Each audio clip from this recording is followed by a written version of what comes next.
So I was at a breakfast this morning, and it was like AI for marketers hosted by the Goring Institute at the University of Cincinnati, and it was at this place called the Manor House, which was like super fancy. They have a coat room. I did have a coat, but when a place has a coat room, I'm like, ooh, this place is fancy because I'm pretty. That's the criteria. Well, there were chandeliers as well, so the chandeliers. Yeah, coat room, not a coat rack, like a whole separate room for it. It's like a hotel room for my coats. And then there was chandeliers. So I was immediately, this is fancy. And we go in, and there was a bunch of local business leaders there, and they had brought in two speakers, a CEO for social media locally, and another person who owns a marketing agency. And she travels and does talks. And it was great. Her name is Kendra Ramirez. Look her up on LinkedIn. Anyways, what I was fascinated by was how entry level the discussion needed to be, and how there were just so many people there, all different age demographics, but they were local businesses. They were hardware sellers, product sellers, digital sellers, PR agency people that are local. I think when I've been doing talks both at my college and at other colleges across the country, I regularly present to rooms that have a mixed range of folks that have never used these tools. So I'll do a show of hands exercise where we'll just see who has used these tools, which tools have you used? Have you used it for play? Have you used it for work? And we know from the Titan Partners study that's come out that students are using AI more than faculty, and faculty are using it more than administrators. So my little pitch when I present is, look, we need to start playing with these tools. I've even themed some talks around the urgency of play, that if we're not playing with these tools, we're not going to be able to make choices about how to use them within our disciplines. And it's urgent. It's absolutely urgent because it's moving really quickly. If you look at McKinsey's report connected with the use of AI in med tech, it's everything that can possibly be reimagined with AI is being reimagined right now. And so it's urgent that we start playing with these tools. Well, let's get started.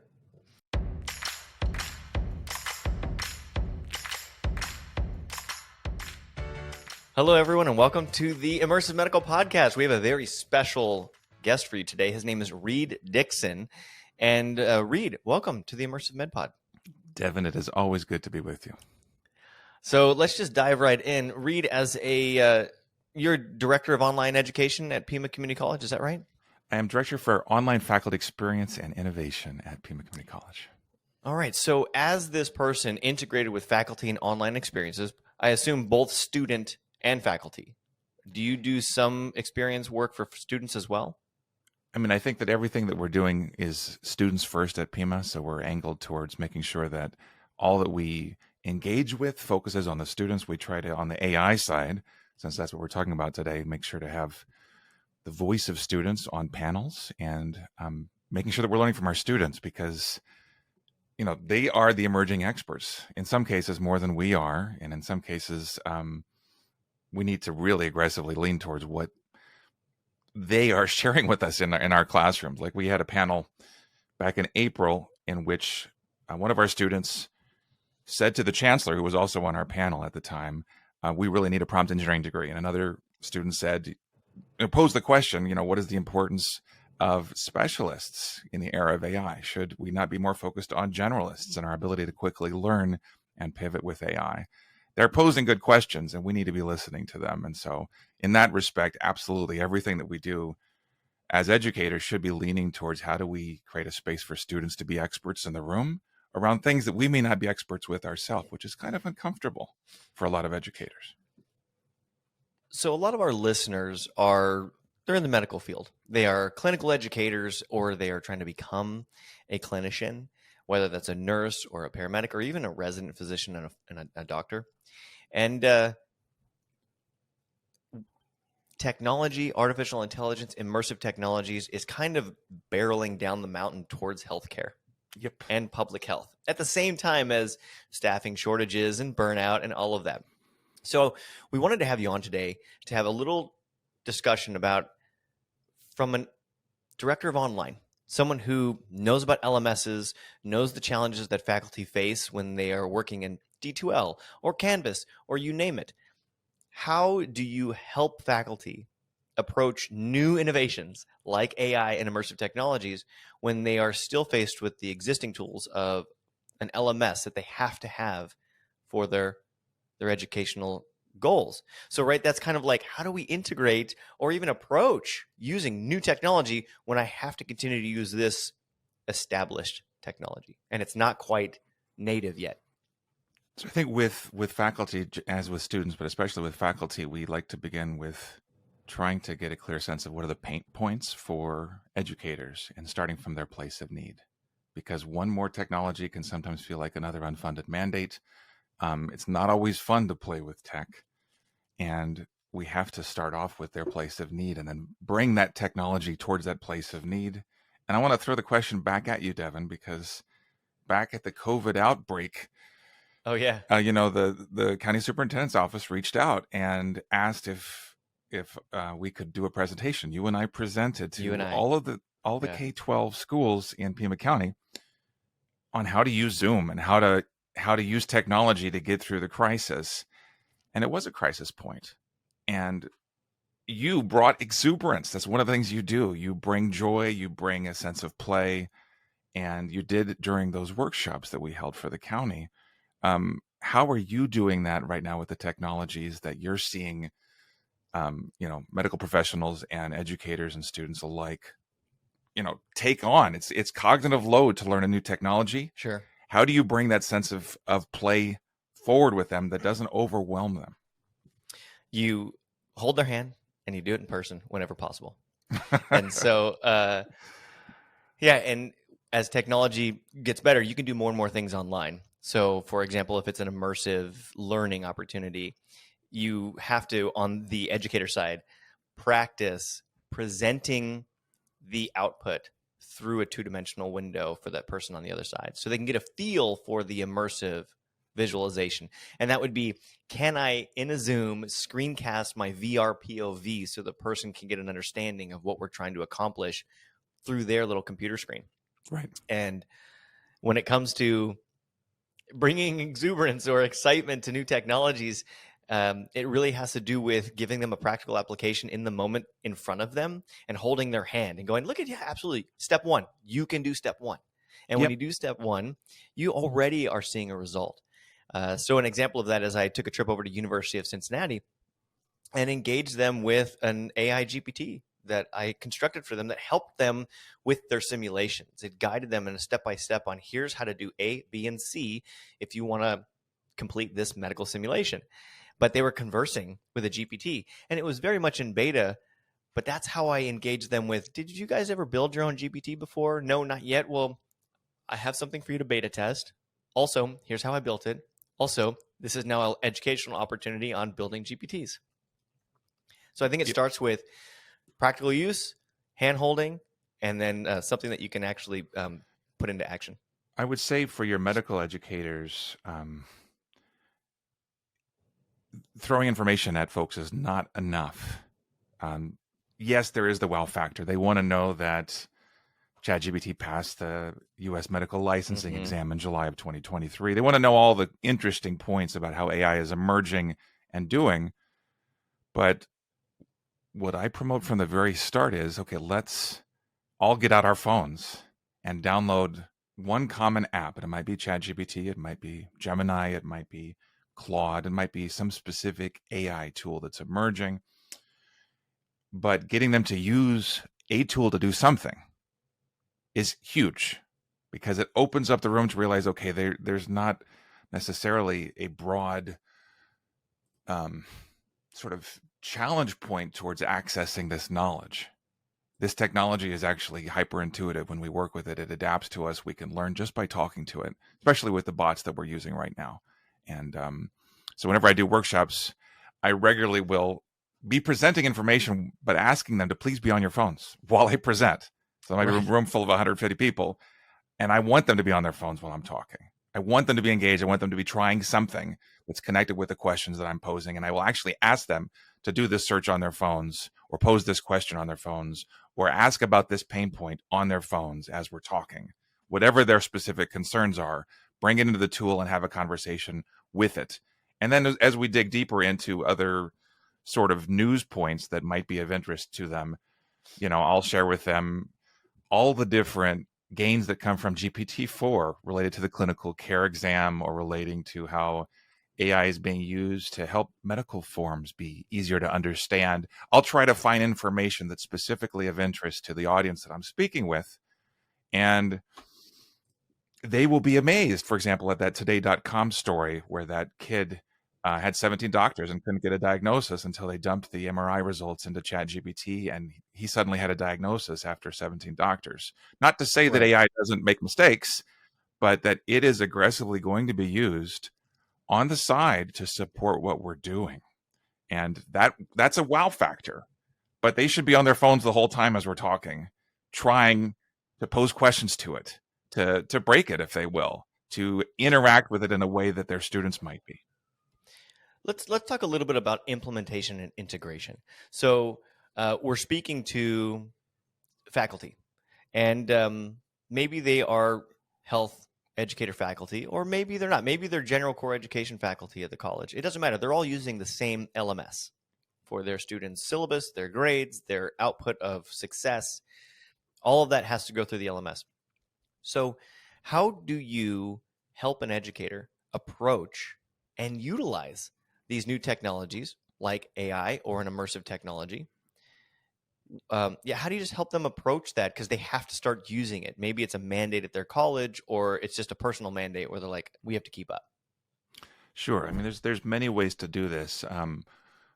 One of the approaches through a structured environment is to have a cohort experience where you're teaching a class. My dean and I co-developed an AI for teaching and learning course where we will walk them through a series of practices that we believe are most helpful for engaging, educators across all disciplines and rethinking their core practices in a cohort experience. So folks that are nursing faculty will have conversations with folks that are math faculty and writing faculty, and they'll discuss how students are expecting to be able to use AI, how to communicate with AI in mind with our students. In general, when I do workshops at our college or beyond, I'll start with a few principles. The first one being, even if you don't feel like you're comfortable with AI, you're not an expert with AI, it's really important to set expectations for your students. Because, and I said this in a recent talk with D2L, we don't want students to suddenly face the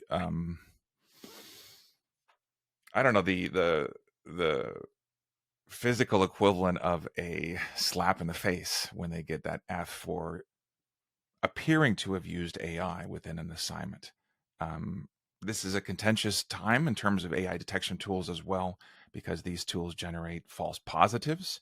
You're all familiar with the idea of a false positive from the medical profession, but they do make major mistakes, and the rates are much higher than we knew before. And that's a persistent problem that a lot of colleges have turned off their AI detection tools because of this problem. We also see So can I just ask a quick question there? Sure. I've heard about students cheating. That was actually like the first big scare when GPT came out, ChatGPT 3.5. They're like, everyone's going to cheat. It'll write my essays for me. But you just basically touched on it. How not practical. How frequent is that happening? Right. And on top of that, they're turning off their AI detection tools. So it's being identified, but then also not policed. Here's the deal. The last report that came out from Titan Partners said that 75% of students will use AI whether it's prohibited by the teacher in the institution or not. That's the reality check. The workplace, we're seeing similar trends where employees are using it, whether they're transparently sharing their use of it or not. It's with us. When it first emerged with ChatGPT, Chegg lost market share. Chegg. Yeah. Like when college students at certain campuses aren't ready for something, they're like, I'm going to Chegg it. That's a verb people use. Or Quizlet. Yeah, I'm sure they both lost a bunch. Well, Quizlet is another use case scenario, but like, Quizlet, you can actually let it create quiz questions for you to study content, and students are using that even in the K-12 level. It's a lot of tools are using AI to support quizzing practices where you're studying for something. You can create study guides with it. Our students are using it to sometimes not just do shallow learning, but to do deeper learning. As one of our students said to us at 2 a.m, he'll say, explain this to me like I'm 8. Okay, now explain it to me like I'm 12. Right, Now of explain it to me course. like I'm 16. So you can take a really complicated concept that may be coded in gatekeeping medical language that seems exclusive and say, okay, make it simple for me, please, or make it simple for my Absolutely. patient. But our students, in particular, need to be able to have the translative capacities of these tools to understand, unfortunately, the very exclusive diction of medical, of legal, etc. And they're using these tools already to support that. And I would just say that, yes, AI is going to be misused and it will be positively used. And the broader questions that we're trying to promote are around how do we engage students in honest conversations about how do we use AI in ways that will help you beyond this class. What are you going to be able to need to do with AI in the workplace? How are you going to be able to show your worth, Devin? With Sure. the going expression back in March of last year was AI is not going to replace you, but somebody who knows AI will. Right. And I've heard that too. there's debates around that. Granted, there's going to be companies that are more interested in maximizing profit and keeping the quality of care the same. But there will be companies that actually are like, you know what? We're going to keep our staff, but we're going to radically improve our quality as a way to demonstrate our value. And we're going to use AI to support that for questioning, helping us reflect on our practices as doctors or as teachers or whatever, letting AI help us analyze everything we do to improve quality. Right. I think there's a capacity to really radically improve quality right now around everything that we're doing, especially standards of care. And if you're like somebody like me who believes that healthcare is a human right, AI is going to provide healthcare access to people who don't have it globally. And it is going to be flawed, but it's going to be a point of access that we haven't had before, especially if we don't see technology starting to do gatekeeping around the existing data sets that are going to be closed data sets that train the AI in the future. There's already use cases for that. You can go to drlex.ai and it'll give you a differential diagnosis and help you out get through it. And same thing with K-Health. K-Health. Both of those are active in use right now. So I asked ChatGPT to use Bing to search for all the different medical AI tools this morning. Just wanted to see what the latest news was that it would give me. I didn't go into Perplexity, which I also love as an answer engine, but I went into ChatGPT 4, which is so much better than 3.5. Again, for those of you on the call, don't even use 3.5. Use the 4.0. It sometimes is annoying because it'll give you a shorter answer when you search the web, and so you have to push it and say do a more thorough piece, and you'll type the word continue and let it dig deeper. But it gave me a pretty good summary of the types of tools emerging, Devin. It didn't even mention the one you mentioned, but it mentioned some others. And what I was concerned about mostly was, okay, well, how is this going to reinforce equity problems? Some of them have paywalls, some of them do not. And that's going to be a real concern for how we think about working with patients, how we think about working with doctors, et cetera. I don't know the answer to that, but that's something to keep in mind. I can give you some examples. I actually used K-Health. So my wife was sick. There was a stomach bug going around, and she had some nausea, vomiting. And I'm like, let's try K-Health. In 2 hours, we had a diagnosis. We had spoken to a doctor, and we had our prescription waiting for us at the pharmacy, and we did not have to go in. That's intense. She was feeling better an hour after that, right? And what did that cost? So what did that cost? It cost $75. That $75 included 2 weeks of follow-up with that same doctor remotely. Interesting. That prevents readmission. I mean, our problems were solved. We didn't have to go into the hospital. That's a huge deal. And remote care is going to be really changing the medical industry. And AI supportive remote care is going to radically change the AI industry as well. Again, for our students and faculty, the broader question is try to imagine, okay, what are our students going to need to be able to do with AI when they're, as EMTs or as nurses, when they're out in the field? And what if they don't have Wi-Fi? Are they able to still complete those practices without the AI? They need to be able to use AI for basically self-questioning to make sure that their quality of care practices are as good as possible, but also to be able to go without AI in a pinch. That's the new future. We don't want to become too much of have a dependency issue with the technology, but we also need to recognize that that it will make our work so much better. It has access to the general knowledge of the web, which can be good and bad, because it may reproduce the sort of the most vanilla, middle of the road solutions that are the most common knowledge solutions rather than the inventive ones. But at least for the generative AI bots, they will be a companion, whether they're consumer facing or not.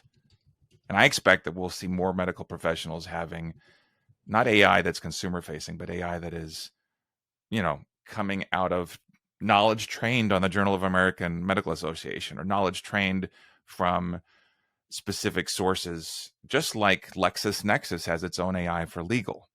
And there's another AI being trained with Anthropic's tool Claude that is all legal data, that's closed data sets. So we will see tools just like the one you mentioned that will be at beck and call always, unless there is a Wi-Fi breakdown. I got to do a shout out really quick to Harvey. That's a legal lawyer, AI lawyer called Harvey, and I just think that's incredible. It's a good name. There's an article at JAMA Network that talks about how AI is going to change the experience of med school. There's if you just look around, what do you think about that? What do you think about Harvey? What would it mean to you if a resident could have finished med school in 3 years instead of 4 or 5? The elephant in the room with the medical industry is that everything is overpriced, and maybe the insurance companies are swallowing, or we don't see the bills. But if we could lower the cost of medical school, conceivably, that could have an impact down the road on the cost of things that we experience as clients. Our doctors need to have a less expensive route towards getting their MDs.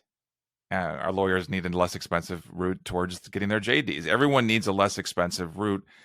And I'm a big fan of the idea that let's not just focus on the idea of a one and done degree, but on lifelong learning. So instead of focusing on a 4-year degree and you're certified, that we really focus more on lifelong continued learning by doctors in their specific disciplines. And I think AI will be able to support that in rethinking the model for how we're doing medical degrees. I anticipate that will happen, where medical degrees will be, they'll still be clinicals, there'll still be residencies, there'll still be all kinds of required practices. All the hands-on stuff's got to happen. Absolutely. And but my guess is that the nature of how learning happens will shift. I do think we'll see educational technologies that allow for a social annotation experience. So right now, within tools like Hypothesis or Perusal, you can go in with a text, highlight some text, and have a shared conversation with 5 students. I envision very soon we'll see the same capacity with an anatomy diagram or a human body diagram or a VR version where people can go in through an augmented reality or an extended reality tool, identify a specific situation, look at the scenario connected with it, and then have a discussion with 5 other peers around what strategies they might take to address this problem with the body, or how they might approach bedside manner with this specific patient who has this specific need or cultural background, etc. So we're going to see, I think, instead of drill and kill, chalk and talk, cram for tests culture taking over our educational spaces, we might see an opportunity for sort of spaces that are tech supported, that allow for deeper inquiry, deeper conversation, and there might be even AI bots built into those conversations. Things will shift, Devin, around where we're going with all this educational technology. And, I have no idea, to be frank, what's going to happen, but I'm pretty certain that every industry will be touched by AI, and all of the educational tools that we're using will radically shift relating to AI to make them more authentic and therefore less susceptible to the misuse of AI in the educational context. All right, so I got one for you. Bring it. In 1926, Henry Ford popularized the 40-hour work week. It was all manufacturing, automated manufacturing. That's where we got it from. So Ford's research found that working longer hours only led to a small increase in productivity, and that was short-lived. So in 1922, he's like, we're gonna close the plants on Saturdays and Sundays. So there's your 40-hour, 5-day work week. 1926. It is almost 100 years later, and we are still working a 40-hour work week, right? And now AI has arrived on the scene. So what do you say to productivity gains when AI becomes an adjunct tool for faculty, suddenly saving more time, possibly producing more competent students faster? How does this impact their, quote, 40-hour work week for educators? I mean, Is I'm not this sure. seen as, you know what I mean? Like, is this seen as I, I, something I would that's imagine. scary? Are we afraid that we're going to be replaced by AI? The teacher's afraid they're going to be replaced by AI, or do they see what else can I accomplish? How can I maybe spend more time with my students one-on-one and address their mental health needs as they're going through their learning journey? Because AI is here making this a more productive classroom, and I actually have more time. Or they're So, grading my papers for me. so a couple of things that come to mind. First off, and I know that you won't love this answer, but it's both. I think there's very real fears, and at least for the folks that I talk to, folks are excited about using AI to rethink how they're teaching, and they are concerned about the reality that some companies may decide, okay, well, we're going to adjust our approach to labor and hire less people. But as you said to me previously, Devin, there are major labor shortages relating to medical professions in the field right now, and we're not able to provide the quality of care that we need because we don't have enough people. So is that something where we need to shift how we do training and education? Is it something where we need to bring AI in as a support? Is it both? Probably all of those. With every technology that's emerged that is disruptive in a way that automates, there's been a skill shift need where people are having to upskill.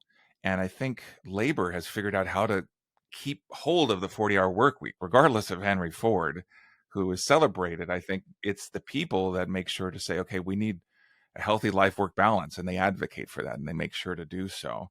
And we see that in the quality of care, that if folks are not able to get a decent balance, they burn out, they quit. They're not able to keep doing the work that they need to do. So I think moving forward, we are going to have, at least within the higher education space, an increasing need to make sure that we provide a balanced experience for our students.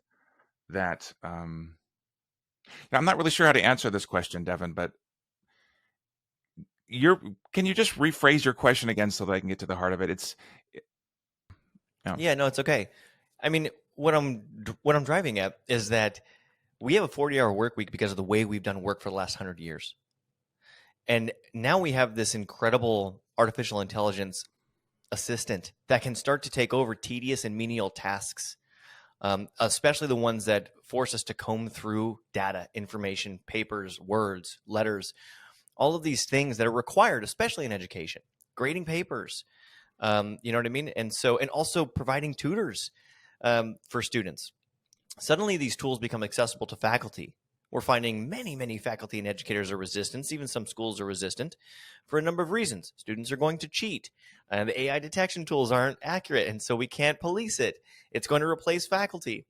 But there's this sweet spot, I feel like, if we can thread the needle, where faculty potentially embrace some of these tools, which is part of the reason why we wanted to chat with you today is how do you even approach embracing these tools with today's technology, with today's LMSs for online educators? But the faculty who embrace them will see productivity gains. And what will they do with that extra time? And how will students benefit? Are we going to see associate's degrees happening in less than 2 years? That's the average now, because you can be more productive as a student. You get more information out of your classroom in a less amount of time. I'm really posing the question because I don't know, because it would require educators and institutions to really fully adopt the artificial intelligence tool set or the immersive tool set, where suddenly when you're learning something, you're surrounded by it. So the medical and nursing educators that I know, even long before Gen AI emerged, lean towards adopting technologies as time-saving tools. Even a Google drawing, they will once they learn that Google Drawing allows for collaborative work where students can co-create a resource, students will be creating study guides with each other to prepare for things, and that'll be shared forward with future students. They're really interested in using existing technologies to improve the quality of the experience and to save themselves time. And when I work with our faculty, one of the things that I will talk about is, let's nurture a sense of play with these tools. Let's acknowledge their shortcomings. Let's have open discussions because it's changing every week. We need to think about, how do we train our dragons so they don't reproduce the biases of the web? How do we, it is astonishingly right and astonishingly wrong. It's both.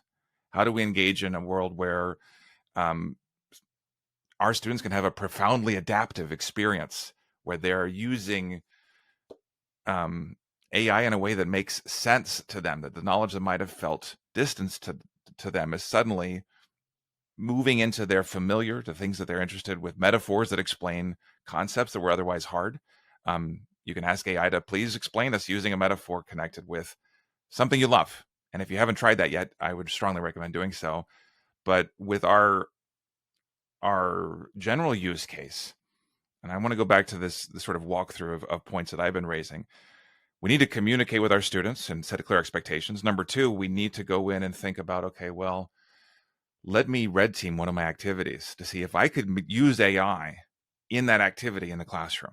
What are the positive ways that I could use AI, but also what are the negative ways that I could use AI? And then how might I change this learning to make it so that it's less susceptible to the misuse of AI, or more likely to be used in positive ways by AI? Is it chunking it into smaller pieces? We know that end product assignments don't show process. Process matters. Is there ways that we can recreate our assignments that involve process, so that students can show their work and reflect on their work in each phase? And they can reflect on how they've used AI as well in the process, and even share transcript links. Right now within Gemini and within ChatGPT, all students can click on the share button and share their cognitive work, the questions that they're posing. That is something we can continue to promote, even though there are not good dashboards for the consumer-facing AI tools. We want to know what kinds of questions students are posing and if they're posing more interesting questions. And the technology in the future will have dashboards that help us know if students are posing increasingly complex questions that use an increasingly complex frame of thinking. And in this case, like questions that medical doctors should be, or that nurses or that EMTs should be posing relating to any knowledge that's generated. We'll see AI coaching us on how to use AI. I know it sounds weird. Yeah, no, it's true. But that's gonna be part of the new era of using AI for self-questioning, not just for getting an answer, but for having a Socratic experience where AI poses a question to us and we respond to it. And we can train AI to be Socratic, not just to give us answers, to help us think more rigorously about what we think we know. And if we coach our students to do that, and then share the discussion thread, and then reflect on it, and then self-assess about their experience, then it's a much more authentic and less hackable AI experience. I hate to say that. I'm not totally opposed to the idea of hacking learning either. I just want students to be transparent about how they're hacking the learning experience. How are you coaching educators to document their use of AI or their students' use of AI? Is it just copy it into a doc, save it, add it to your curriculum archives so that way it's a part of the record? Or is there a process that you have that you recommend to faculty to document the usage of AI so it's a part of the learning curriculum? Sure thing. So back in, I guess it was, I want to say March or April of 2023, I wrote a piece called "The AI Elephant in the Classroom: Promoting Transparent AI Practices" for, I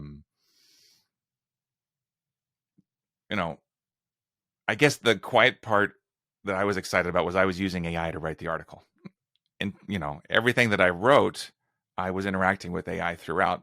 But this was prior to the emergence of the ability to share transcripts. What I was promoting is, okay, let's include a footnote with everything you submit saying, how did you use AI for this assignment? And already you can cut and paste the full scope of your inquiry into a Google Doc or a Microsoft Word document and share that.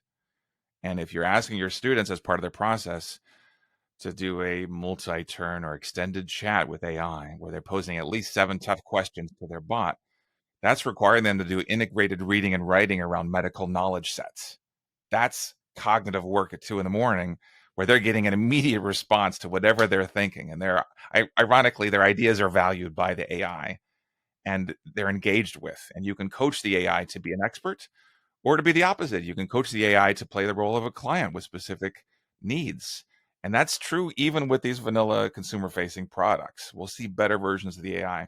But in terms of documenting the experiences, cut and paste is always a thing. And at that time when I wrote the article, um, promoting just a transparent practice, say, I'm not going to penalize you for using AI, but I am going to ask you to transparently share how you're using it.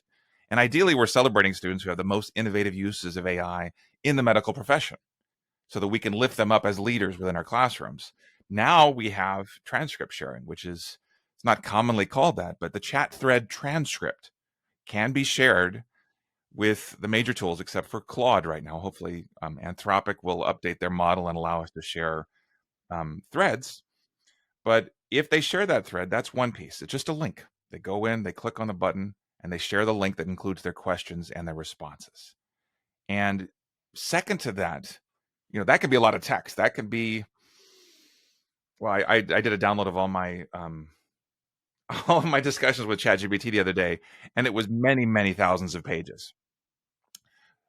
Granted, students may have 40-page submissions of one single discussion with AI around a specific topic. And that's not a bad thing, but they should also be expected to go in and reflect on that discussion. What did they learn? What seemed to be... If I were faculty, I would use AI to help me reflect on 40 pages. And McGraw-Hill has a product discussion out right now that's using AI to do grading.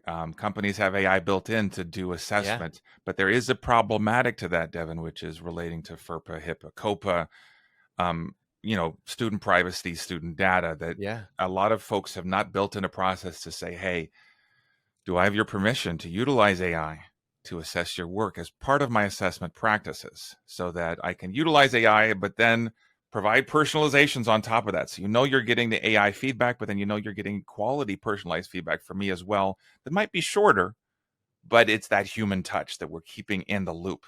We don't want to, and we don't see a future. I don't see a future where the human educator is replaced, because we bring insights and that ability to connect that AI cannot.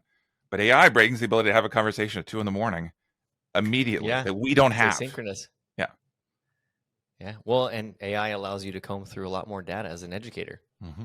So then you can ask for more data from your students. This is interesting. It's incredible. My daughter, who's she's a sophomore, did an assignment, and it was out of my league, and I wanted to give her feedback, but I just didn't know what. Oh no! it was like a macroeconomics class, and I was like, okay, I'd like to think that I know this. I took econ once upon a time, but it was a little out of my league. So I took a picture of it. It was a handwritten essay, and ChatGPT 4 was able to translate the handwriting into text and then analyze the quality of it and look at the strengths and shortcomings. That's just in our house, and with her permission to do that. But if I were to do something like that in the classroom, I'd want to get permission, I think, or at least have some sort of a practice within the college to say, we do use AI to support and speed up our assessment so we can get feedback to you more quickly. If you're uncomfortable with AI digesting your data, then let us know. I got a question about that. Yeah. I got a question about that. Sure. So first of all, models can be done in a silo at an organization, so that way the large company is not training on the data. Okay? Of course, but in general, and this is an important point for listeners, the most common use of AI is going to be the consumer-facing ChatGPT 3.5. But if you have the tools of the future can definitely preserve privacy and security, and we'll see institutions buying those kinds of products that allow us to assess student work without training their models on student data. So here's my question. What's the difference? No, maybe that's not the way to put it. The question is, do educational organizations feel the need to ask students permission for teachers' assistants to review their work? It's an emerging discussion. I've had What conversations with I, teachers who feel guilty for using AI to grade, I don't but they mean were in a AI. pinch and they had to do that. And the I institutions, mean go ahead. the current model, the current institutional model is you've got teaching assistants, graduate students, or the next year, your senior level students helping out with the junior and the sophomore level classes, and they're doing um, extracurricular work by helping their teachers' assistants. But currently, there's no actual mechanism for asking the students permission if the teacher's assistant can review the work, right? Because it's their proprietary data. And that human is going through their work, seeing their personal work, and then making a decision on it, giving a suggested grade or helping the faculty grade it for them. And then that affects the student's grade. I, That is way less subjective I don't. than an artificial intelligence bot. So I'm curious where the line is and why AI is the scary one. So in my awareness of how TAs and GAs and other teaching assistants work, they're trained to follow FERPA, HIPAA, COPA compliance, and in their roles, they're working in a way that is consistent with what the lead educator in the room has to do. And conceivably, all AI tools could likewise be trained on FERPA, HIPAA, and COPA compliance. It's not like whatever students enter into the AI tool is going to be regenerated. It's in a sense flattened in a way that can't just be reproduced on the web easily. You might have heard that with a lawsuit between the New York Times and ChatGPT that ChatGPT could reproduce Yeah, first paragraphs and second paragraphs and third paragraphs, but that's because those articles have been reprinted thousands of times on the web right. and in Reddit and elsewhere. In this context, the concern is not necessarily that students' knowledge will be reproduced verbatim, but rather that students have a reasonable concern that their information is being absorbed into a set of data that they don't know very much about. They might have heard, for example, the recent article that came Mm. out by Kashmir Hill from the New York Times, who found out that when you're driving down the road, GM is going to send your driving data to LexisNexis, and LexisNexis is going to sell that data to the insurance agency who may raise your rates, even though you didn't know that your data was being gathered. So there's anxiety about the idea of our data being gathered. That is real for students. It's also real for clients. I think, and this is a question that I think you'll have to face within your industry, Devin, which is the question of anxiety around what Kashmir Hill called surveillance capitalism, the idea that our data is being sold to somebody else. And in the medical industry, that means Yeah. everything that we might not want to put on our reports for fear that the insurance industry is going to get it will be 10 times more visible due to AI. AI is going to be able to scan information that we can put in our medical record and share with our doctors. And will our doctors be sharing that with insurance? Will our rates go up? Those are weird pieces that are going to make sometimes patients less likely to share. And yet That's on the very flip side, interesting. yeah, go ahead. Yeah. Well, do your flip side. Yeah. So the flip side is, patients like students are sometimes more comfortable talking to their AI. Yeah. This is the Yes. weird phenomenon, like the help-seeking behaviors of students. There's been numerous studies that have come out that say the students are more comfortable sharing, Yeah. insecurities with an AI than with their teacher of record.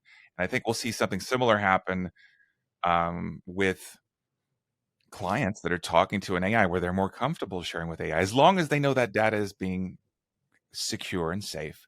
There's always going to That's be interesting. outliers who just are not comfortable with their data being shared, Devin. That's the point that I want to get back to. And I want to respect that because there's a lot that we don't know at this point.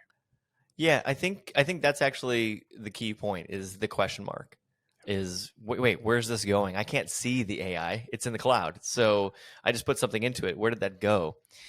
We currently don't ask that question when a physician takes a photograph of your wound and it goes into your electronic health record because you just trust that the private company that owns your electronic health record and information is not doing anything with it, which is silly. Of It is course, silly, they and are maybe doing something with it, but they yeah. are doing it in a way that is quote unquote monitored or has legal parameters or is prosecutable, right? Because of HIPAA. So, for example, Epic, they can ingest all your data, but they can't publicly do anything with it without your permission.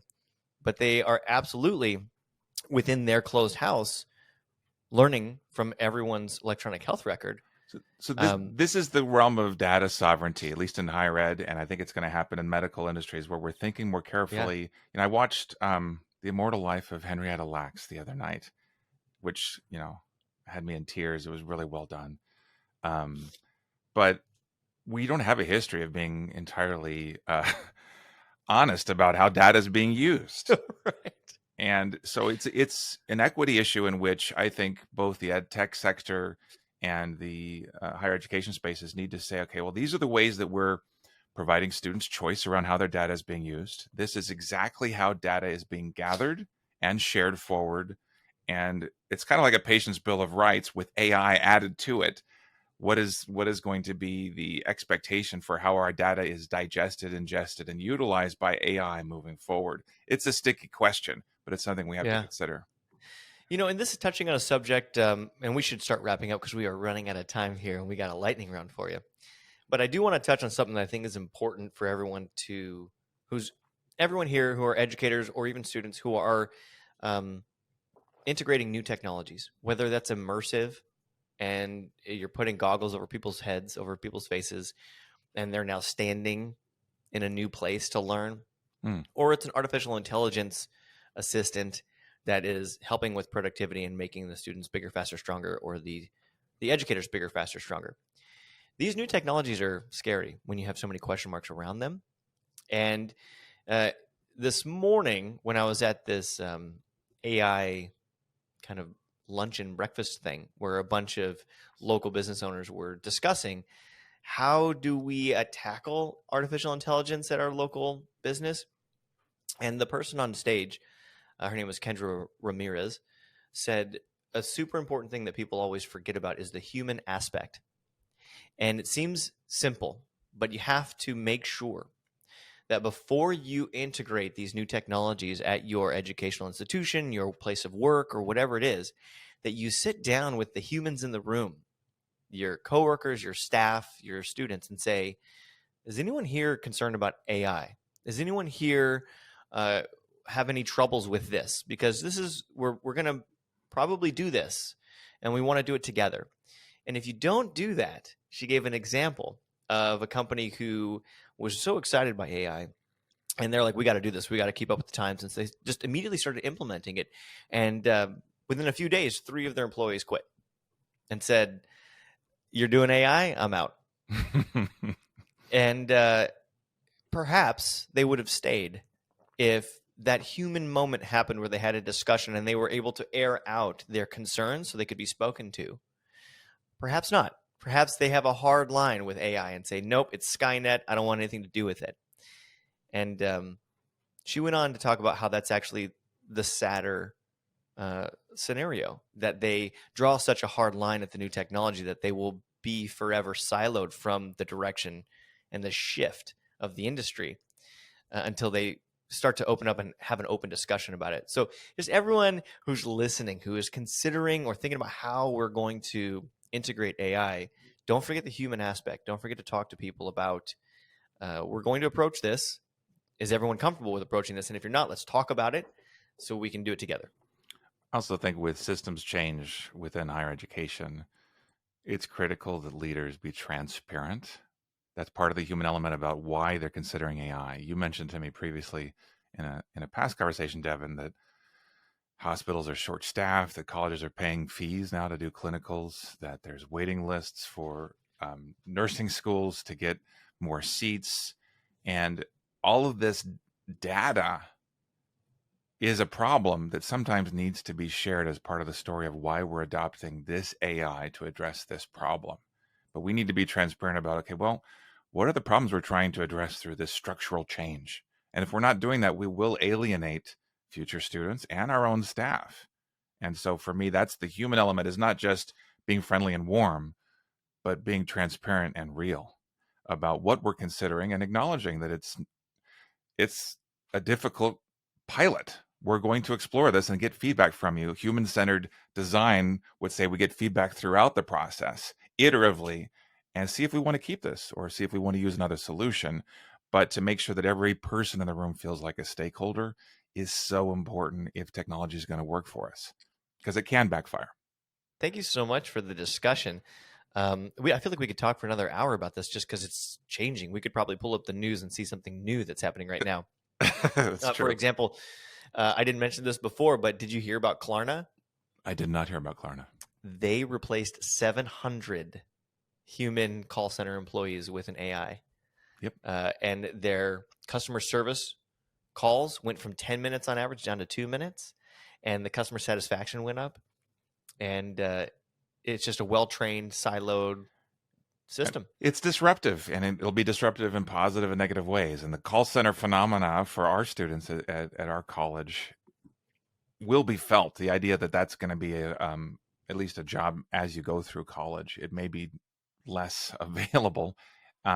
We have to upskill across every industry with our students, and we have to recognize that whatever skill sets they're learning may be outdated in 2 or 3 years. So we want to also make sure that they're training them on feeling confident about how to learn new technologies. And that should be part of our curriculum moving forward. Yeah, I got to look something up really quick. Hold on. Hold on. I got to look up something really quick. Please do. Okay. Hold on. Holy moly. That can't be right. Really? It's 9:15. Yes, that's correct. 200. Goodness gracious. All right. So I just ran some quick numbers on this Klarna thing because we were talking about this AI that replaced 700 jobs. So what does that mean for the company? So that's increased productivity for the company, but that's also if these call center employees are making a meager $15 an hour, which is $31,200 a year, times 700 employees that's over $21 million. Sure. And productivity and customer service goes up. So yes, that AI is going to cost, but that is a direct cost ROI for that company. And if you can translate that similarly to an institution, an educational institution, that gets me really excited because the solution to our public health crisis, I'm looping it back around, right? The World Health Organization, we've got a shortage, we got staffing shortage, we have healthcare issues that need to be solved in public health. The solution is education. The way to get more physicians, more nurses, more frontline workers on the street is to educate them. The only way to do that is to be more efficient in education and use better technologies to do it. So how can an institution, an educational institution, do what Klarna did? I don't want to assume that the path forward is going to be through reducing staff and bringing AI in to replace staff, which is kind of what that model is. I agree with that. There's a difference between a call center employee and an educator, 100%. But you mentioned before, it takes 6 years to be a doctor, 2+ years to be a nurse. The time that it takes, if that could be slightly reduced and the nature of it shift moving forward through AI, wonderful. It's not replacing the idea that the human has an essential role that is a human role, especially in the medical profession. You probably saw the study that came out. I think it was in, what was it? I think it was Nature magazine or Nature, the journal Nature, which showed that AI has better bedside manners than doctors. Maybe AI can help us learn how to use better bedside manners, but all the same, we want humans in the room, especially with medical concerns. And the new imperative will be, how do we help our students tell the story of what they bring that AI cannot do by itself? What is the value added that we have? How can we do what AI cannot? And what can we do with AI that we couldn't do without AI in our specific discipline, which would be in the medical sciences fields? Well, I would argue that if we can relieve our clinical professionals from needing to do 4 years of OChem and memorizing the entirety of the Grey's Anatomy book because there is a competent AI assistant that can help them with remembering what the name of the muscle is behind the left eyeball on the right-hand side, and allow that medical professional to get better at their bedside manner and that become more a part of their education, including nutrition, perhaps we will be producing more competent, better medical providers. I think it's inevitable that AI will touch everything and will have the ability to fix our broken things. I do feel like, as much as I fully support public education, it's a relatively new thing in the history of time.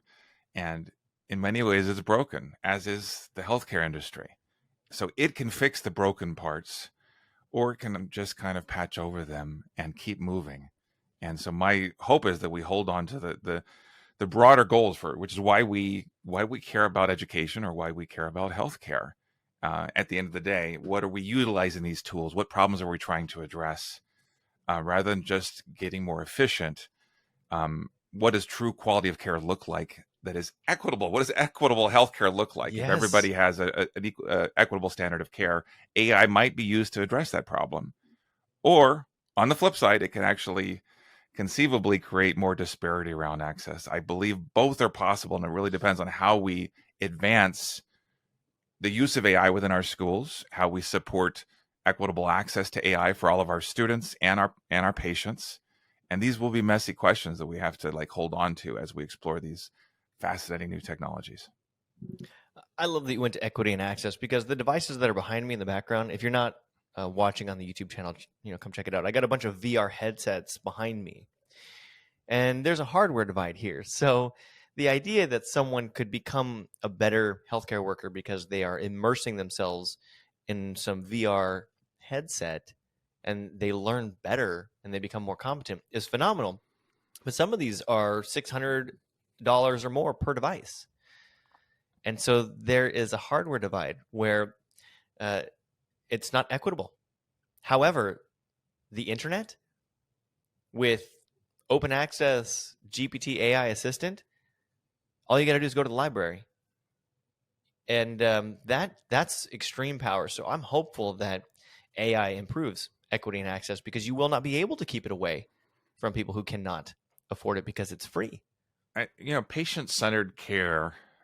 Uh, let me give an example of just going to the even to the dentist, being able to see my teeth on the screen in front of me and what they're about to do and why I need to brush better.